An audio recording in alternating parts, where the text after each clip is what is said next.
Assalamualaikum. Waalaikumsalam Ibu. Selamat pagi anak-anak. Pagi Bu. Ya. Gimana kabarnya hari ini? Alhamdulillah baik Bu. Baik. Alhamdulillah. Hari ini ada yang nggak hadir nggak? Ada Bu. Siapa? Indri, Ibu katanya sakit Bu. Oh, Indri. Berarti yang nggak hadir hari ini cuma Indri ya? Iya, ini aja Bu. Ya udah. Sebelum memulai pelajaran, kita doa dulu yuk. Ya Ibu. Alvin tolong pimpin ya. Siap Bu. Mari sebelum memulai pelajaran kita berdoa di dalam hati masing-masing. Berdoa dimulai.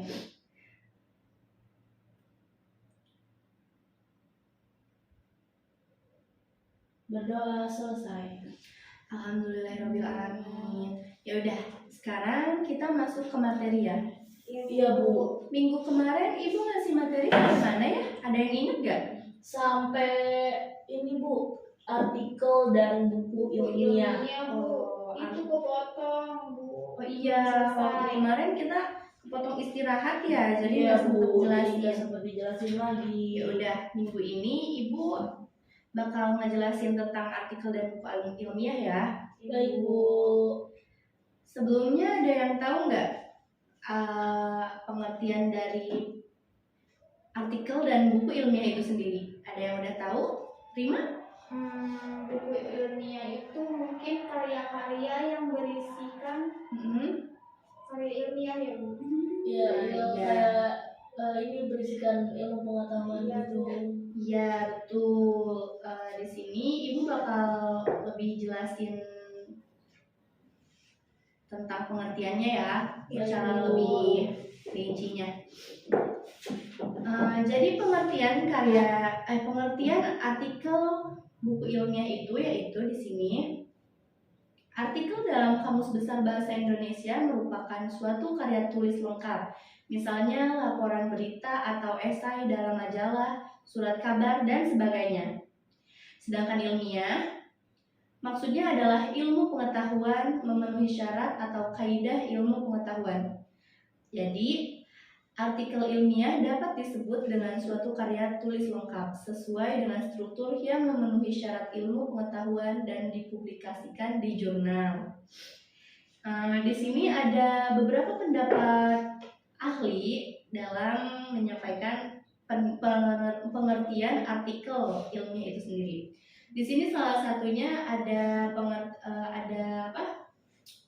pendapat para ahli yaitu Komara 2017. Ia berpendapat bahwa karya ilmiah merupakan sebuah karangan faktual atau non-fiksi tentang suatu permasalahan yang dimuat di jurnal, majalah, atau buletin dengan tujuan untuk menyampaikan gagasan dan fakta guna meyakinkan, mendidik, dan menawarkan solusi dari suatu ilmu permasalahan. Nah, kemudian di sini ada ciri-ciri artikel ilmiah. Untuk memahami artikel ilmiah, tentu ada beberapa ciri-ciri yang perlu kita pahami. Ciri-ciri artikel ilmiah berdasarkan yang ada di buku adalah sebagai berikut, yaitu yang pertama, artikel itu harus bersifat objektif. Ada yang tahu nggak objektif itu apa? Maksudnya? Objektif. Gimana? Ada? Ya udah, di sini objektif itu artinya isi artikel ilmiah tersebut hanya dapat dikembangkan secara faktual. Jadi harus dengan Jadi fakta. harus fakta. Iya. Jadi benar-benar yang ada ini ya Bu. Iya betul, Alfi. Terus dan eksis. Maksudnya adalah eksistensi fenomena yang menjadi fokus bahanannya berbeda antara bidang ilmu satu dengan yang lainnya. Yang kedua yaitu harus bersifat rasional. Masuk akal ya. Sama kritis. Karena berfungsi sebagai wahana menyampaikan kritik timbal balik terhadap suatu permasalahan yang dijelaskan dalam artikel tersebut. Yang keempat yaitu reserved. Artinya di sini adalah menahan diri, hati-hati, dan tidak mudah overclaiming, jujur, lugas, dan tidak disertai motif-motif pribadi atau kepentingan tertentu. Jadi harus sesuai dengan apa yang telah kita riset sebelum kita teliti dulu iya. benar atau enggak ada. Iya, betul. Jangan mudah overclaiming. Jadi harus kayak kita mengklaim itu gini-gini kayak berlebihan. Harus jujur aja apa yang kita sampaikan dalam artikel tersebut. Yang selanjutnya yaitu artikel ilmiah memiliki gaya bahasa yang formal atau baku. Artinya itu resmi gitu. iya, resmi. Bahasanya Nggak boleh santai ya Bu. Cuma kayak Iya. cetan ya Bu. Iya. Iya, betul. Jadi sehingga fokus dalam ilmu dan fokusnya itu dalam ilmu, tidak menggunakan gaya bahasa tertentu dalam penulisan seperti gaya bahasa gaul, bahasa daerah. Itu tuh kita nggak boleh pakai di dalam penulisan artikel. Jadi harus benar-benar bahasa yang baku Iya, dari KBBM betul. itu. Jadi harus bersifat formal, pokoknya formal resmi. Yang terakhir yaitu pengutipan sumber jelas dan disertai dengan daftar pustaka. Oh gitu. Iya, Benar-benar harus ini ya Bu. kita nggak boleh asal-asalan. Dari mananya itu harus jelas dan harus ada sumbernya, gitu. Entah kita dapat dari buku, internet, atau kita ngumpulin dari mana lagi. Yang kemudian di sini ada struktur artikel ilmiah. Struktur artikel ilmiah di sini ada berapa ya? Struktur artikel ini. Ada 10 struktur. Banyak ya Bu. Iya, banyak, lumayan ya. Kita bahas satu-satu ya. Ayo. Di sini yang pertama yaitu ada judul. Tentu dalam penulisan apapun yang pertama yang kita lakukan yaitu menentukan judul. Judul pada artikel ilmiah merupakan jiwa, semangat, esensi, inti, dan citra keseluruhan isi sebuah karya ilmiah. Biar dilihat dulu ya Bu. Iya. Judulnya. Jadi harus menarik juga biar orang-orang tuh tertarik buat membaca artikel kita. Jadi oleh karena itu judul lebih merupakan label alih-alih sebagai pernyataan yang secara ringkas menangkap dan mewadahi seluruh substansi subjek yang ditangani.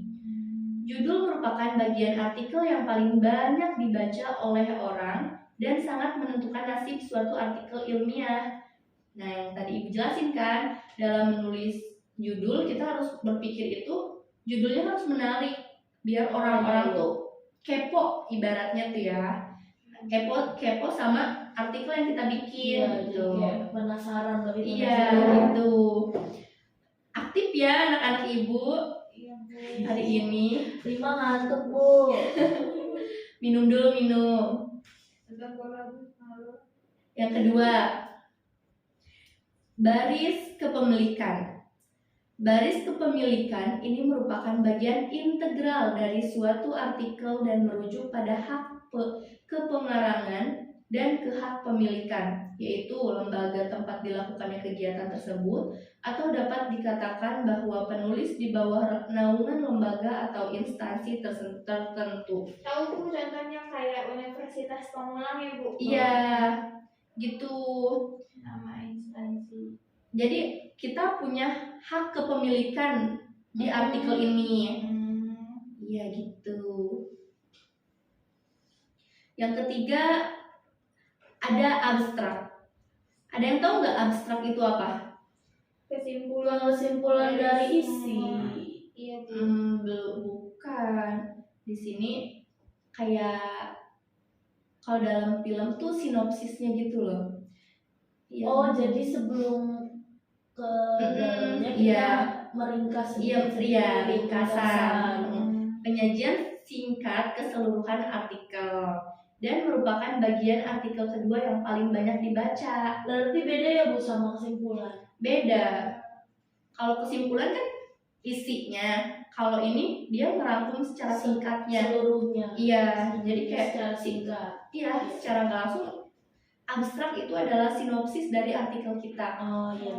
Jadi orang tertarik atau tidaknya ditentukan dari abstrak ini. Penting Iya, banget ya, betul. Bu. Penting banget. Yang keempat ada kata kunci.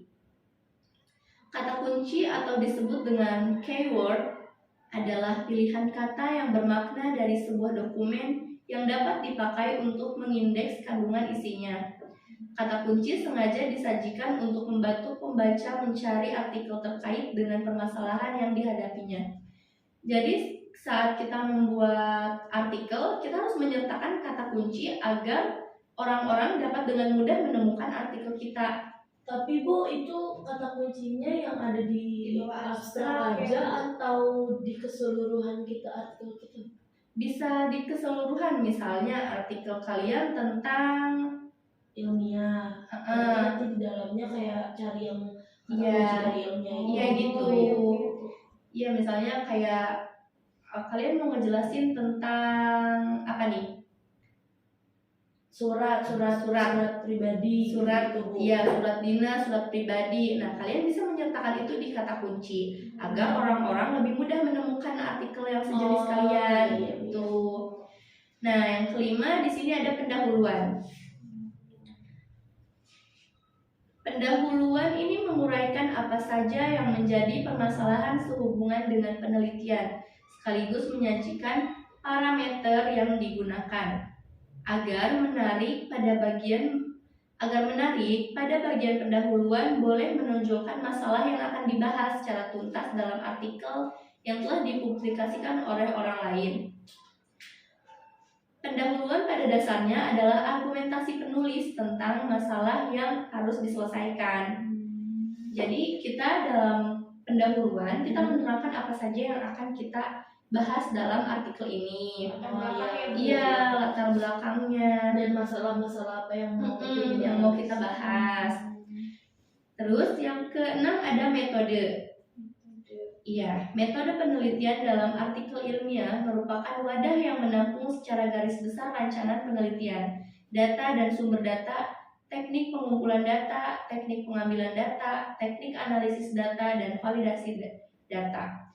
Jadi dalam bagian metode ini, kita akan menentukan metode apa, teknik apa yang kita lakukan dalam pengambilan data untuk artikel yang akan kita buat. Nanti kita teliti jadi pakai itu. Misalnya kalian mau pakai metode kualitatif, nah itu kita ditentuinnya tuh di metode. Kemudian yang ketujuh yaitu hasil dan pembahasan.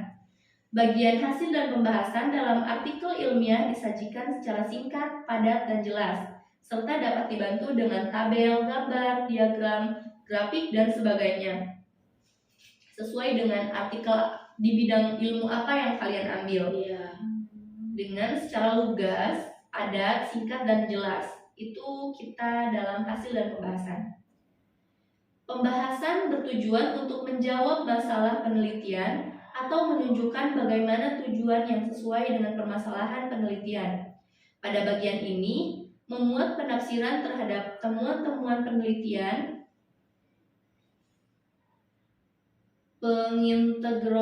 pengintegrasian temuan ke kumpulan pengetahuan yang mapan, diskusi dengan penelitian lain. Yang kedelapan yaitu simpulan dan saran. Simpulan dan saran itu apa sih dalam sebuah penelitian? Kalau kesimpulan yang tadi itu Bu, jadi dari penelitian kita lalu disimpulkan gitu. Iya, apa betul. saja yang ada di dalam penelitian kita. Jadi, simpulan dan saran dalam artikel ilmiah merupakan bagian akhir atau penutup. Iya. Di sini simpulan merupakan pernyataan singkat dan akurat dari hasil pembahasan. Beda dengan abstrak kan? Iya, Bu. Iya. Jadi abstrak dan simpulan itu sangat berbeda. Kalau simpulan itu lebih di akhir, Bu, abstrak di awal. Iya. Kalau simpulan tuh pernyataan singkatnya dari hasil dan pembahasan kan, iya, bukan hasil penelitian yang ditulis. Nah, merupakan makna yang dapat dari hasil penelitian. Simpulan merupakan pembuktian singkat akan kebenaran hipotesis dan menjawab permasalahan-permasalahan penelitian yang telah ditentukan. Sedangkan saran adalah masukan-masukan yang berkaitan dengan penelitian untuk para peneliti selanjutnya. Ibu tapi wajib punya saran nggak sih Bu setiap karya ilmiah gitu? Menurut saya sih harus, iya, karena untuk memacu peneliti-peneliti lain agar lebih baik dalam membuat sebuah Karya. karya. Jadi sebenarnya tidak wajib, cuma lebih baik disertakan saran. Biar motivasi ya Bu. Iya, untuk motivasi kita dalam membuat karya selanjutnya. Oke Bu. Yang kesembilan yaitu ada ucapan terima kasih. Ucapan maaf ya Ibu lagi batuk. Iya Bu. Di sini kita lanjut. Ucapan terima kasih pada suatu artikel ilmiah bisa jadi hal yang penting bagi sebagai penulis. Jadi, ucapan terima kasih diberikan atau dituliskan penulis kepada pihak-pihak yang berkontribusi terhadap penelitian yang dilakukan di artikel tersebut. Jadi misalnya kalian dalam penelitian ini, dalam artikel ini Bikinnya misalnya kita per kelompok, berarti kita Iya. nyebutin nama-nama teman kita bisa, juga. atau kalian dibantu oleh seorang guru dalam pembuatan artikel ini, kalian bisa menyampaikan ucapan terima kasih pada bagian artikel iya, ini. Kayak kata pengantar ya Bu. Iya, lebih jelasnya gitu sih. Cuma ini kayak berupa Ucapan terima aja. kasih gitu. Kalau kalian dibantu oleh pembimbing, oleh rekan-rekan peneliti lain yang seperti kelompok, itu kalian bisa menyertakannya di ucapan terima kasih. Ya Bu. Yang ke-10 yaitu daftar pustaka. Daftar pustaka itu apa sih? Ini Bu, referensi kita ngambil datanya dari mana? Iya, betul. Rujukan-rujukan Bu. Betul, Rima. Nah, di sini daftar rujukan atau daftar pustaka adalah rujukan-rujukan atau referensi yang digunakan dalam artikel ilmiah tersebut. Bagian daftar pustaka harus lengkap dan sesuai dengan acuan yang sudah disebut dalam batang tubuh. Gitu.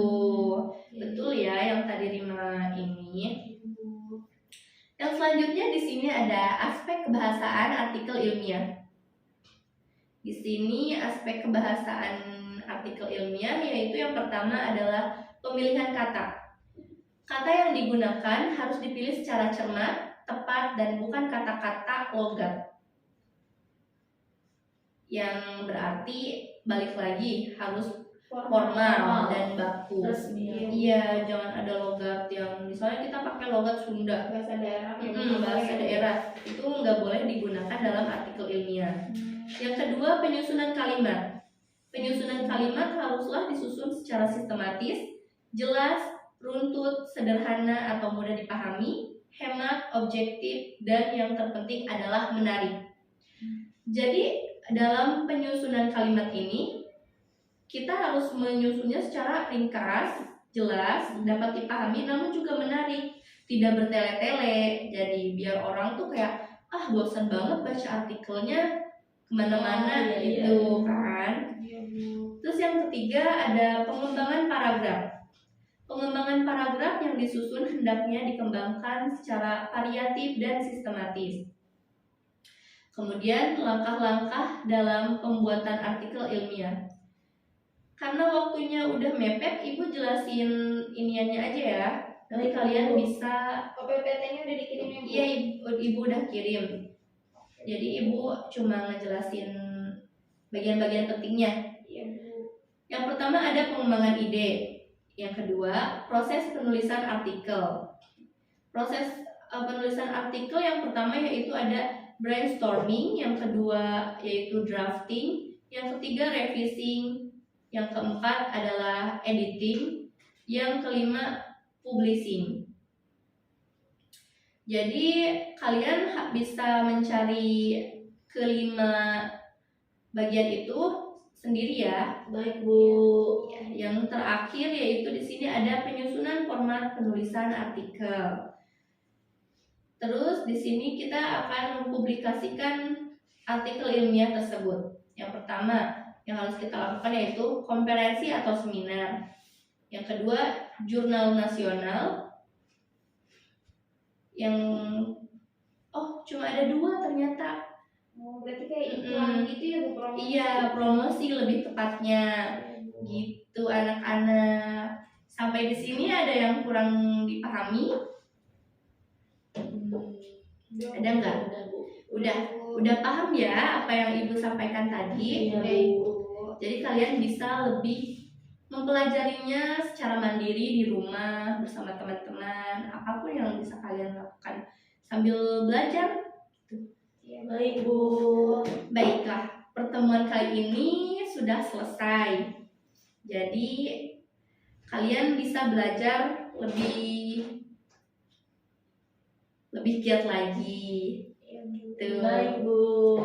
Oke, kita tutup pertemuan ini dengan membaca Alhamdulillahirabbil alamin. Alhamdulillahirabbil alamin. Makasih ya untuk kerjasamanya hari ini. Sama-sama, Bu. Cepat sembuh ya, Ibu. Makasih Alfi. Sembuh, Ibu. Iya Rima, makasih. Iya, Bu. Ya udah, kalian boleh istirahat. Baik, Bu. Ibu duluan ya. Assalamualaikum. Waalaikumsalam. Terima kasih, Bu.